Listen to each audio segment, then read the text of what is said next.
Hi everybody.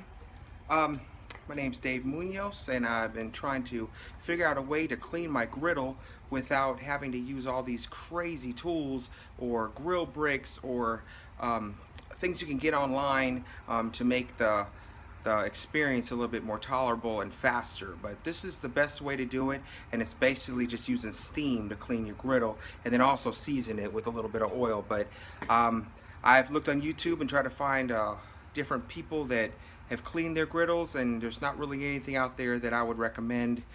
So I just did some trial and error, and here are some of the tools that I use to clean my griddle. And these are available anywhere. You can get them anywhere. You don't have to special order them.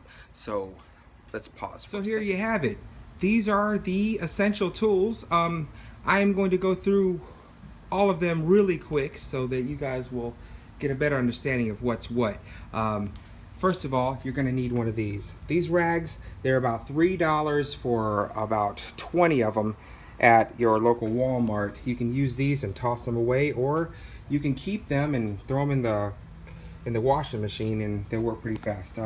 This right here, you can find, this is a spatula. You can find this right there at the paint section at your local Walmart or your Lowe's.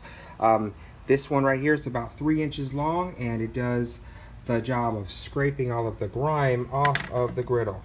Another alternative for that would be your 8-inch scraper. It's a paint scraper. This one right here will just make your job a lot faster. I just got this one and I'm still working it out, so I will try to test this and show you the difference. Also, before you do all of that, you're going to want these gloves. These are grill gloves. You don't want to mistake them for the ones you can find at for dishwashing. These are a little more heavy duty. These are about $9, so these are very handy to have just in case, because you don't want to burn your forearms off. This is just a water, straight up H2O. That's all it is. And then you got like a half bottle of oil, and that's what you use right here. This is just a added specialty for me. Don't even worry about it. It has nothing to do with it. So now let me just show you this right here. I've turned my burners on. We just got finished making some quesadillas, so I went, ate a little bit, turned the burners off, and then when I came back out, I turned them back on so that the griddle will heat right back up. As you can tell, I've got a 4-burner outdoor gourmet, but this also works for Blackstones, definitely. So we're gonna start this. Okay, so after I showed you the tools that I use, now my griddle is pretty darn hot. I went ahead and turned all 4 burners on because you want this to cook. To test it to make sure it's hot, besides the smoke coming off of here, throw a little bit of the water on there, and you see that steam comes up. The steam is actually what's going to be used to clean it. So at this point, I usually go ahead and put on my awesome gloves. This is actually the most expensive part of cleaning your griddle. These things probably go about $10, but you can use them for like an entire year. As long as you don't try to as long as you don't use this to clean the griddle. If you're just using this to protect your forearms, that's all it really is. So I'm going to use the regular spatula. This is the one I told you can get at the paint area of Walmart, and this right here is your best friend because this eliminates you having to worry about scraping all of this off. And before I push the water on, I will take all of the old pieces of like cheese or whatever debris you have on your griddle. Mine's been on for a little while, so you can see a lot of smoke.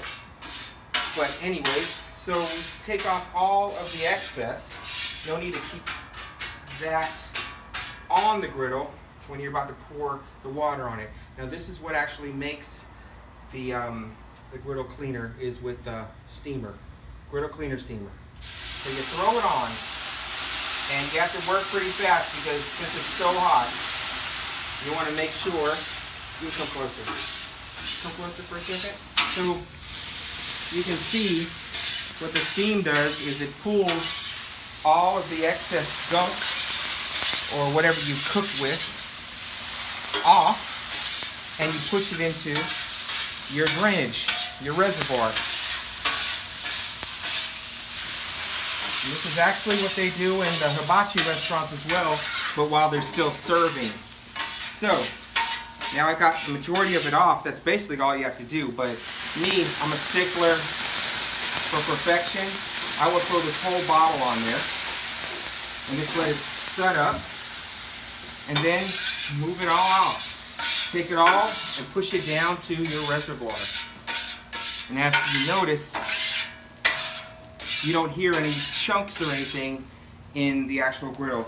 I'll end up turning off the burners now because you're going to need it to cool down so that you can put the oil on, or you're just wasting oil because the oil is going to burn off regardless. This is a cast iron griddle top, so it's still going to be very hot for a very long period of time. So what you want to do is just take your excess and push it into your trash bucket, your grease catcher, whatever you want to call it. I basically just throw the excess on there. I'm going to show you how it feels to use. The 8-inch that I was telling you I just got, I found that this one actually cuts your cleaning time in half, but you have to be thorough with it. It's a little more, what's that? Show this. Okay, this is your 8-inch paint scraper. You can find this also in your Walmart. You may find this in a specialty store, maybe a Lowe's, because this is more of a professional paint scraper. It's for the house basically, but you can actually use it on this griddle. So you take some more water and come closer and I'll show you. This basically takes a circumference of 1, 2, 3 and a half. That's all it takes to clean this. So I'll throw all my water. You can do it on a corner at a time. Pull, pull, pull. And this is why you have to have these gloves, because the steam will burn you. It's kind of like cooking bacon without a shirt on. So you pull it down, and that's it. And if you notice right here, it's still bubbling. That tells you right there, even though the burners are off, this sucker is still hot. And you dump the excess. So I would recommend doing this a couple of times. As long as you have all the chunks off of here, your goal is to try to have your griddle have this brown color right here. The brown doesn't mean that everything you put on it is going to turn your food black. This is actually seasoning. So this is from multiple uses and excess oil on there. But you really want to get the corners and the edges and don't have any chunks on your griddle. After you're done with that, you keep your gloves on. Take a little bit of this oil, and you also take your rag, but come closer. I'll do one side at a time, so be generous with your oil.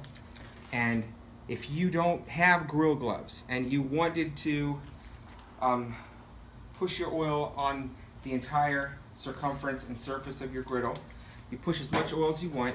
You can actually drop the rag. I'll take the grill gloves off, and you can take your spatula and pull your towel around it without actually having to touch the towel. This really does come in handy because you can get the entire corner of your griddle and make sure that it's shiny. That's what you want to do. You don't want it to be runny, you want it to be shiny. And since my burners are still a little hot, it's making this a little bit hotter than normal. I would wait probably about 5 minutes after you've used your water and your steam technique. It's not going to hurt anything. Rust isn't going to happen in the next 10-15 minutes. Rust will probably happen in about an hour or two because of the elements outside, depending on where you live in the USA. So anyways, if you look close and come over, you can see it's shiny, but it's not over shiny. What I end up doing, if you do have grill gloves, this is why you should have these grill gloves, and this is a very good investment. Like I said, $10 will last you for an entire year or even more, as long as you don't touch the surface of the cast iron. But this is what you use here to get deep into the cast iron and make sure that every piece of it has oil in it, even the sides. You want to definitely get the sides of it and the tops, even though you don't cook on the top. You don't want it to rust. And even your runoff, you really want to put a little bit of grease on there as well, oil on there as well. And that's basically it. That's all you have to do. You're done. And that didn't really take no time. It took longer for me to explain it than actually doing it. So for all those guys using the grill bricks, I mean, it's great. I did it when I first got it, but you realize that after about 4 or 5 uses of the grill bricks, you're actually baking and caking on old food from the grill brick. Because if you notice, a grill brick will catch all of the grease and grime that was on there until next time. So it's really not safe. And that's really it. So after that, reward yourself with a small sippy sip, whatever you sippy sip. And it's Dave Munoz just showing y'all how to do it on an outdoor gourmet. It's the same for a Blackstone. It's all the same. Enjoy your griddle.